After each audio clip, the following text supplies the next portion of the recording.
멋지고 통쾌한 그런 사역을 했습니다. 기도할 때 심지어 죽은 아이가 살아나는 그런 역사가 있었고, 반전에 반전을 거듭하면서 승리의 사역을 합니다. 거대한 국가, 민족, 왕을 상대로 싸움을 합니다. 갈멜산에서는 바알과 아세라 선지자 850대 1로 싸워서 큰 승리를 하는 그런 불의 선지자가 바로 엘리야입니다. 비가 오지 않기를 기도하자 3년 6개월 동안 지면에 비가 내리지 않는, 얼마나 능력이 있는 그런 종인지 몰라요. 그는 승리의 감격이 있었고, 자신이 해야 할 일이 무엇인지 그 사명을 분명하게 아는 그런 선지자였습니다. 그러나 본문 말씀에 엘리야는 로뎀나무 아래에서 죽음을 구하는 한 사람으로 등장하고 있습니다. 갈멜산에서 보았던 예전의 엘리야가 아니죠. 나약한 모습으로 바닥을 헤매고 있는 그런 엘리야에게서 더 이상 아무 기대도 할 수 없을 것 같은 그런 모습이 발견되어집니다. 아주 무기력하고, 그리고 어떻게 이 사람이 이 놀라운 승리의 사역을 했는가 상상이 안 갈 정도로 지금 처참한 상태로 우울증에 빠져 있습니다. 야고보는 엘리야를 우리와 성정이 같은 사람이다 이렇게 기록하고 있어요. 즉 우리처럼 평범한 사람이었다, 이런 이야기이죠. 보통 사람이란 얘기입니다. 오늘 우리 자신에게도 그렇기 때문에 이 로뎀나무 아래의 엘리야를 우리 자신에게서 발견할 수 있는 거예요. 의욕에 넘쳐 열심히 살다가도 어느 순간 인생의 무게를 감당하지 못하고 차라리 죽고 싶은 생각에 주저앉아 있을 때가 있습니다. 모든 것이 의미 없이 여겨질 때, 그때 우리는 어떻게 해야 됩니까? 목회자인 저도 매일 기도의 훈련 가운데 기도 시간을 정하고 또 말씀 읽고 그렇게 지내면서도 저 역시 이런 마음이 들 때가 있어요. 성령의 인도하심을 따라 즐겁게 사역하고 지친 영혼이 회복되고 믿지 않는 영혼이 주님을 만나서 예수님 영접하고, 그럴 때는 참 감격스럽죠. 아, 이게 목회구나.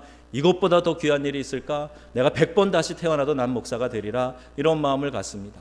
주님께 내 삶을 다 드려도 아깝지 않다, 이런 마음을 가져요. 그러나 속상한 일이 생기고 내 노력이, 순수한 열정이 아무 소용없는 것처럼 생각되면 마치 로뎀나무 아래 엘리야처럼 낙심이 되고, 또 그것이 길어지면 침체 기간을 갖기도 하는 것입니다. 우리 자신의 모습을 바로 이해하기 위해서 우리 모두가 다 이러한 연약함이나 또 이와 같은 마음의 상태에 얼마든지 노출될 수 있다 하는 것을 알고 오늘 본문에 나오는 엘리야를 한번 살펴보고자 하는 겁니다. 그리고 언제까지 침체된 상태로 머물러 있을 수는 없습니다. 엘리야가 극복하여 더 놀라운 삶을 살았던 것처럼 우리도 그러한 희망을 가지고 노력하며 나아가야 할 것입니다. 오늘 그 침체의 원인을 몇 가지로 생각하려고 하는데, 먼저 엘리야가 영적 침체를 경험하게 된 원인, 그것이 무엇일까? 어떻게 그가 극복해 나갈 수 있었는가? 첫 번째는 엘리야가 지치고 낙담하며 절망한 것은 육체의 피곤과 탈진 때문이었다 하는 거예요. 엘리야는 매우 바쁘고 힘든 시간을 보냈습니다.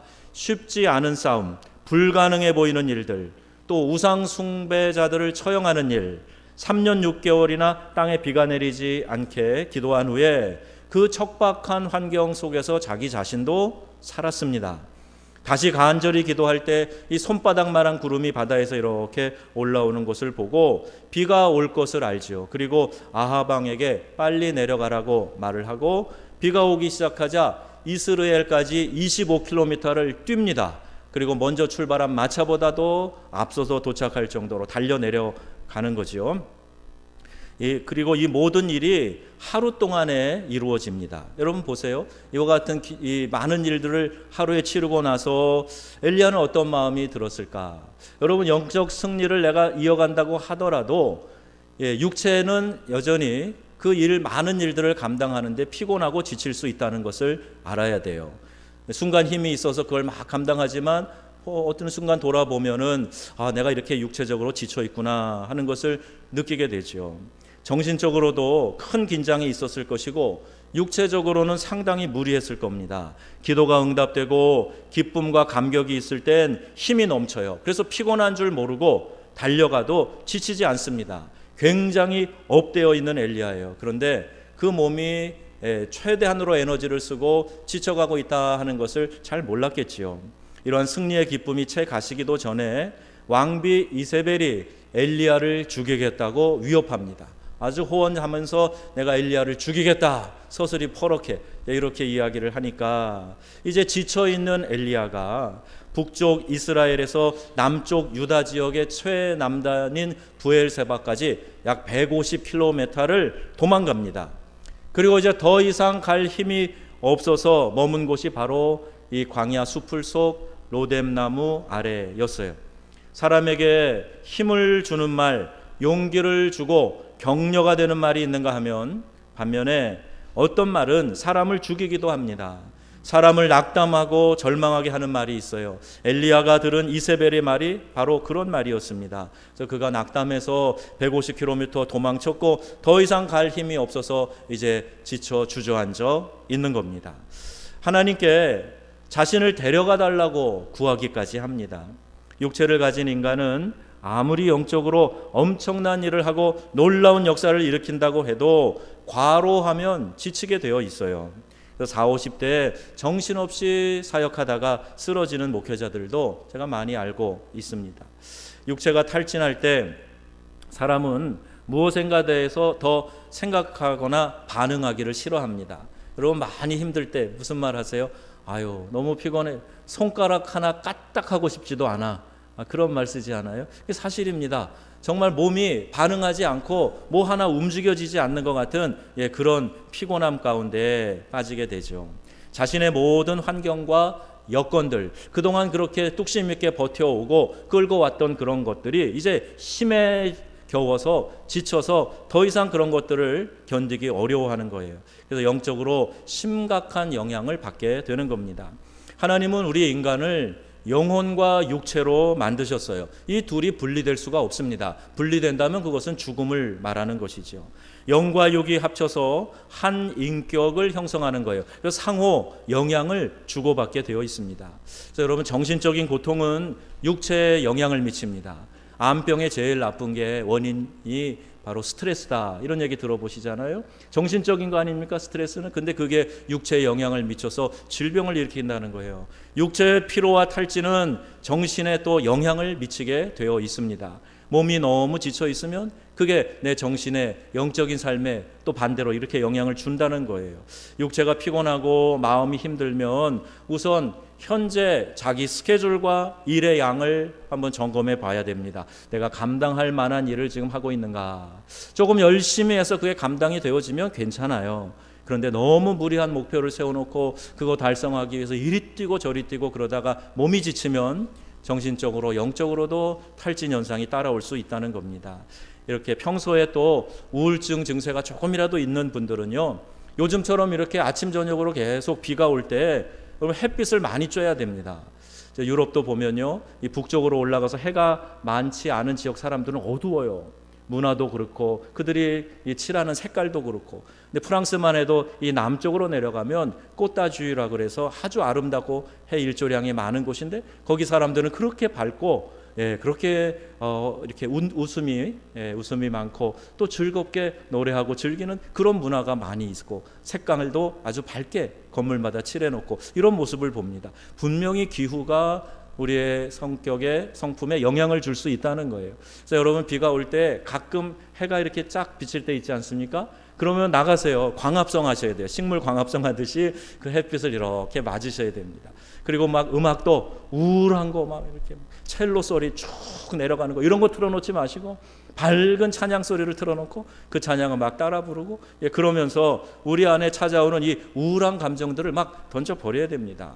그리고 잘 먹어야 돼요. 먹어야 산다 하는 것처럼 하나님이 엘리야에게 천사를 보내서 숯불에 구운 떡과 물 한 병을 주십니다. 이거 숯불에 구운 이 떡 맛있잖아요, 그죠? 우리 겨울에도 이제 구워 먹고 찻집에 가면 이렇게 떡 구워서 나오고 그러잖아요. 그 떡 맛있는 거 우리 하나님이 기억하시고 엘리야에게 떡을 구워 주시고 또 물을 한 병 주세요. 광야에 모인 5,000명 예수님의 말씀을 사모해서 그 영적인 양식으로 배를 채웠지만 육체적으로는 허기지고 굶주린 상태였어요. 예수님이 야 너희들 영의 양식 많이 먹었으니까 그냥 알아서 가라 그러지 않으셨어요. 그의 육체가 허기져서 지쳐서 가다가 쓰러질까 염려하고 그 많은 사람들에게 예수님이 떡을 떼어 나눠주셨습니다. 무엇이죠? 예수님께서도 우리의 육체가 힘을 얻고 만족하기를 원하셨다는 거예요. 우리의 마음이 너무 지치고 힘들 때 음식을 먹고 쉼을 갖는다는 것, 이게 얼마나 중요한 것인지 모릅니다. 우리 부모 세대만 해도요, 무조건 열심히 일하면 그게 다 미덕인 줄 알았어요. 건강도 돌보지 않고 그러다가 퍽 쓰러지고, 목회자들도 그랬습니다. 목회자들도 가정 돌보는 일 별로 생각하지 않아요. 그리고 일단은 사역에 그냥 올인해서 그렇게 하는 것을 미덕으로 생각했는데, 그러다가 사역의 중단에 쓰러지고 또 가정의 자녀들이 삐뚤어지고 어려운 일이 생기고 하는 그런 문제들을 보고 이건 성경적이 아니다. 오늘은 이제 그렇게 강조하고 가르치는 사람 거의 없습니다. 사역을 해도 무조건 열심히 쉬지 말고 해라 이렇게 말하지 않아요. 대부분 타문화권 선교사들은 5년마다 안식년을 갖습니다. 선교사들이 일에 욕심이 많은 사람들이에요. 저도 5년째 될 때는 본국에서 강제 송환을 해요. 본국 사역이라 그래서 안식년을 갖고 한국에 지내게 하고 또 쉬는 곳에서 보내게 하고 연구년을 갖게 합니다. 목회자들은 7년마다 안식년을 갖도록 권면하고 있습니다. 1년을 비우는 것이 쉽지 않으니까 매년 한 달씩 쉬면서 연구하고 충전하는 그런 목회자들도 많이 있습니다. 이 모든 것이 재충전할 수 있는 시간을 반드시 가지라 하는 이 성경의 원리에 따른 것이에요. 오늘 오후에 안식년, 희년에 대한 말이 나오는데 좀 더 자세히 오후에 말씀드리겠습니다. 쉼이 없는 사역은 영적인 안정감과 감각을 무너뜨릴 수 있고, 또한 육체의 피곤이 사역의 효율성을 잃게 하는 원인이 되기 때문에 우리가 잘 쉬고 또 충전하는 시간이 필요하다는 겁니다. 성경은 심지어 농사 짓는 땅도 쉬게 하는데 한 해에 경작을 하지 않고 그대로 두는 거예요. 그러면 사람이 그 안식년에 쉬는 것도 유익하겠지만 이 땅도 쉬게 돼서 그 다음 해에는 소출이 더욱 풍성하게 된다. 이런 원리로 성경은 우리에게 가르치고 있습니다. 육체가 지나치게 피곤하여 탈진하지 않도록 여러분 주의하시기를 부탁합니다. 자, 두 번째는요, 엘리야가 침체될 수밖에 없었던 이유, 자기 중심적인 생각을 하고 있었기 때문이에요. 본문 4절에 보면 지금 내 생명을 취하소서, 나는 내 열조보다 낫지 못하나이다 라고 고백을 하고 있습니다. 또 10절에 보면 호렙산에 임하신 하나님 앞에서 내가 만군의 하나님 여호와를 위하여 열심히 특심하오니 이는 이스라엘 자손이 주의 언약을 버리고 주의 단을 헐며 칼로 주의 선지자들을 죽였음이 오며 오직 나만 남았거늘 저희가 내 생명을 찾아 취하려 하나이다. 이렇게 고백하고 14절에 이 말을 또 반복하고 있습니다. 자, 엘리야가 어떤 생각을 하고 있는 것입니까? 그의 사역은 죽은 사람도 살려내는 사역이었습니다. 기도하면 응답되었습니다. 그렇기 때문에 엘리야는 나는 이전의 열조보다 새로운 일을 하고 있구나, 이런 생각을 한 거예요. 이전에 그 어떤 선지자보다 나는 능력 있는 사역을 감당하고 있구나. 그래서 지치지 않고 지칠 줄 모르고 열심히 그 일을 했습니다. 세상 어떤 것보다 놀라운 일을 했기 때문에 사람들이 변할 것이라는 그런 기대를 했겠지요. 아합 왕과 이스라엘 백성이 변할 것에 대한 기대를 당연히 했을 겁니다. 그러나 엘리야 자신이 원하던 대로 이루어지지 않았습니다. 이스라엘이 회개하여 하나님께로 돌아오고 아합과 그 표독스러운 이세벨 왕비도 하나님 앞에 무릎 꿇어 이제는 하나님이 기뻐하시는 나라가 될 것이다 라는 기대감에 똘똘 뭉쳐 있었는데 그 기대감이 완전히 물거품이 된 겁니다. 자기 생각에는 위대한 일을 했는데 결과적으로 변한 것은 아무것도 없었어요. 자신이 아무리 노력하고 기도해도 되지 않는 일을 보게 된 것입니다. 최선을 다하고 정성을 들였던 일이 좌절되었을 때 엘리야가 겪었을 어려움이 무엇이겠다 하는 것이 공감되어지시죠. 여러분도 이 일에 최선을 다하고 올인했는데 결과가 좋게 나오지 않았어요. 원하는 대로 되지 않았어. 엘리야가 이런 마음이었겠구나, 그런 생각 들지 않습니까? 그 한 가지 목적만을 위해 달려왔는데 뜻대로 되지 않자 좌절한 것입니다. 영적 침체와 탈진을 경험하게 된 것입니다. 혹 여러분 중에도 사업하다가 직장에서 여러 가지 이유로 좌절한 적은 없으십니까? 혹시 가정에서 최선을 다했는데 아내나 남편이 나를 이해해주지 않고 신유를 깨기까지 하여서 모든 노력이 물거품이 되게 하는 그런 일은 경험하지 않으셨습니까? 혹은 인간관계에서 많은 노력을 했는데 기대한 사람이 변하지 않을 때, 또 자녀들에게 많은 기대를 하고 투자하고 노력했지만 생각만큼 결과가 나타나지 않았을 때 좌절이 되지 않습니까? 교회에서도 변화를 꿈꾸면서 이 변화의 동력이 되어주는 사람이 있는가 하면 여전히 변화되지 않고 헌신하지 않고 잘하지 않는 사람들이 있습니다. 교회 공동체의 리더의 역할을 하는 사람들은 누구나 잘하지 않는 사람들로 인해서 많은 에너지를 낭비하고 심지어 좌절을 경험하기까지도 합니다. 여러분, 잡아당기는 힘이 이륙하려고 하는 힘보다 강하면 비행기는 절대로 창공을 날지 못합니다. 그 잡아당기는 힘, 중력보다 더 강한 힘이, 강한 추진력이 있어야 비로소 비행기가 땅을 박차고 올라가서 하늘로 날아갈 수 있게 되는 거지요. 우리에게 그런 힘이 없어서 낙심하고 좌절할 때가 얼마나 자주 찾아옵니까? 엘리야가 하나님 말씀을 듣고 깨달은 것이 있었어요. 그것은 하나님께서 모든 일을 성공시키기 위해 엘리야를 부르신 것이 아니라는 이야기입니다. 여러분, 우리도 착각하면 안 됩니다. 하나님은 그 모든 일들을 처음부터 마지막까지 나를 동원해서 다 완벽하게 이루려고 계획하신 거 아니에요. 나는 그 순간에 하나님께 쓰임받으면 되는 겁니다. 하나님의 그 계획하심에 동원돼서 내가 맡은 역할을 감당하면 되는 거예요. 아무리 위대한 스타 플레이어가 있는 축구팀이라고 하더라도, 바르셀로나 팀 같은 그런 팀이라고 하더라도 축구 감독이 야, 너 잘하니까 호날두 네가 처음부터 골키퍼한테 공 받아서 저쪽 골대에 골 넣어라, 이런 작전을 짜는 어리석은 감독은 아무도 없습니다. 하나님 우리 모두를 부르셔서 우리가 함께 합력하여 선을 이루기를 원하시는 것이지, 내게 맡겨주신 그 감당하기 위해서 알파와 오메가를 내가 다 해야 된다, 그게 잘 되지 않을 때 낙심하고 주저앉고 원망하고 그럴 이유가 하나도 없다는 거예요. 하나님의 기대는 이겁니다. 얼만큼 충성했느냐 하는 거예요. 어떤 환경에서든지 문제의 해결은 하나님의 몫이에요.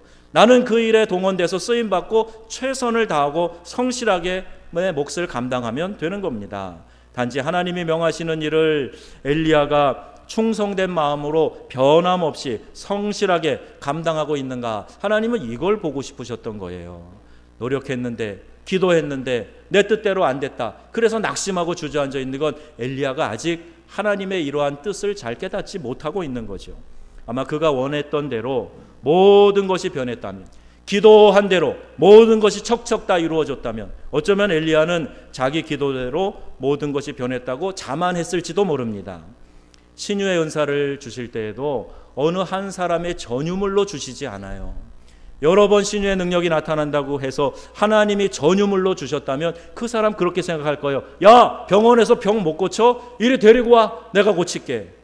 자기가 마치 어떤 특권이라도 얻은 것처럼, 의사보다 더 뛰어난 전문 지식이 있는 것처럼, 그렇게 허세를 부릴 가능성도 없지 않습니다. 하나님은 우리의 그런 연약함을 아시기 때문에 절대 누구에게도 그런 특권으로 맡기시지 않으셨어요. 하나님께서 그 순간에 쓰실 때 쓰임받으면 되는 겁니다. 거기에 우리가 만족하고 기뻐하고 또 하나님이 책임져 주실 것을 믿고 그것을 위해서 묵묵히 나아가면 되는 거예요. 하나님은 바로 그런 엘리야의 모습을 깨우쳐 주시고 엘리야를 붙들고 계신 당신을, 하나님을 보게 하시는 거예요. 결국 하나님의 정하신 목적과 일하시는 때와 방법이 있음을 엘리야는 고백하게 됩니다. 그리고 다시 한번 하나님 앞에서 헌신을 다짐하게 되는 겁니다. 최선을 다해 돌보던 자녀와 사업장이 어려운 국면을 맞이할 때, 또 교회 일을 하면서 힘들고 어려울 때 그만 지쳐서 탈진이 될 수가 있어요. 이렇게 번아웃이라고 올려드려야 합니다. 그래야 영적인 깊은 침체에서 빠져나올 수 있는 것이에요. 지친 엘리야를 어루만지시면서 치유와 회복을 주신 하나님의 선하심을 바라보고 그분을 철저히 의지할 때 우리가 영적 침체에서 벗어날 수 있으리라고 믿습니다. 여러분, 하나님의 신실하심을 바라보시고 그 어떤 침체에도 빠지지 마시고 믿음으로 나오시고 전진하시기를 주님의 이름으로 축원합니다. 세 번째, 엘리야가 영적 침체에 빠지게 된 이유는 상황 중심의 판단을 했기 때문입니다.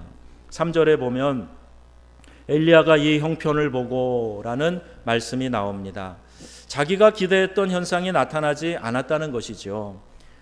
백성들이 정신 차리고 변화되었으면 좋았으려니와 백성들은 여전히 권력자의 눈치만 보고 있는 겁니다.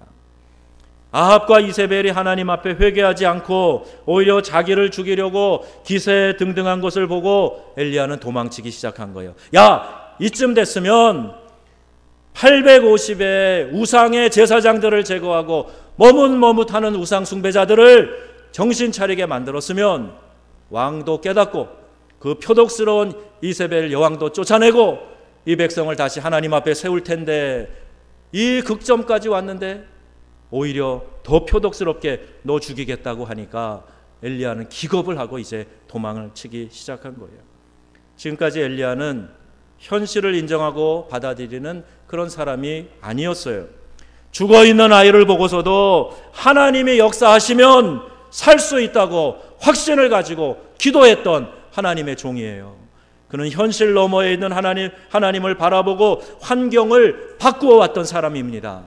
그냥 환경 때문에 주저앉고 낙심하고 그랬던 사람이 아니란 말이에요. 그런 그가 지금은 하나님의 모습을 찾으려 하지 않고 자기에게 닥친 현실만을 생각하고 있는 겁니다.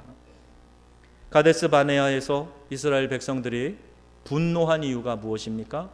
10명의 정탐꾼들의 그 부정적인 보고 때문이 아니었습니까? 그러나 여호수아와 갈렙은 절망적인 현상 너머에 있는 하나님의 놀라운 약속과 그 은혜를 바라보았던 것이에요. 똑같은 걸 보고 왔어요. 40일 동안 똑같이 가나안 땅을 탐지하고 왔어요. 그런데 10명의 다른 지파의 정탐꾼들은 현실만 본 겁니다. 땅은 비옥한지 모르지만 거인 자손이 있습니다. 성벽들이 아주 견고합니다. 아무리 하나님 말씀하셔서도 아이고 우리는 거기 못 들어갑니다. 우리는 그들과 비교하면 메뚜기 같습니다. 이렇게 이야기하는 거예요. 이 메뚜기 의식. 그러나 여호수아와 갈렙만은 아니요, 나도 똑같은 것을 봤으나 그러나 하나님의 약속이 있지 않습니까? 하나님이 이것을 우리에게 붙여주신다고 하지 않으셨습니까? 우리가 그 약속을 붙들고 성으로 들어갑시다. 그들은 우리의 밥이요. 이렇게 이야기할 수 있었던 거예요. 관점이 어디에 있어요? 상황을 바라보느냐 아니면 그 너머에 계시는 하나님의 약속, 하나님의 신실하심을 바라보느냐, 그 차이뿐입니다. 여러분, 상황은 똑같아도 절망 너머에 계시는 하나님의 놀라운 약속과 은혜를 바라보시기를 부탁합니다. 당장 앞에 닥친 문제만 바라보고 환경에 집착하면 하나님 보이지 않아요. 또 내가 그걸 다 풀어야 된다고 생각하면 하나님이 간섭하시고 역사하실 틈도 없어요. 여러분의 능력으로 다 되면 하세요. 그러나 그렇게 됩니까? 아니에요. 우리가 풀 수 없는 일들이 너무너무 많습니다. 내 몸 하나도 내가 어떻게 할 수가 없어요. 바이러스가 들어와서 나를 병들게 하고 갑자기 주일 아침에 복통이 나가지고 우리 성숙사 전도사님 그래가지고 장염이 생겨갖고 지난 주일 입원하셨잖아요. 아직도 입원하고 계세요. 몰라요. 어떻게 될지 몰라요. 호흡기로 병균이 들어오면 그게 내 몸 안에서 질병을 일으킬 수도 있어요. 강하면 이겨내지만 약하면 쓰러질 수밖에 없는 겁니다. 뭘 그렇게 호언장담하세요? 뭘 내가 그렇게 다 해결할 수 있는 것처럼 그렇게 해결사처럼 나서고 그러세요? 아니요. 하나님께 맡기셔야 됩니다. 지금 상황이 절망스러워도 이 상황을 바꿀 수 있는 분은 오직 우리 여호와 하나님이신 줄로 믿습니다. 나라가 어려워요. 여러분, 나라를 위해서 정말 눈물로 기도해야 됩니다. 여러 가지가 어려워요. 지금 일본하고도 이 갈등이 생겨서 경제가 얼마큼 더 무너질지 모르겠어요. 걱정이 많이 됩니다. 그러나 이 절망의 상황 너머에 계신 하나님, 그분께 간구하고 기도하고 우리가 제위에 앉아 회개하고 하나님, 이 민족을 다시 긍휼히 여겨주시고 능력의 팔로 붙잡아 주시옵소서. 그리고 신실하신 하나님을 의지하면 이 모든 일들도 해결되어질 줄로 믿습니다.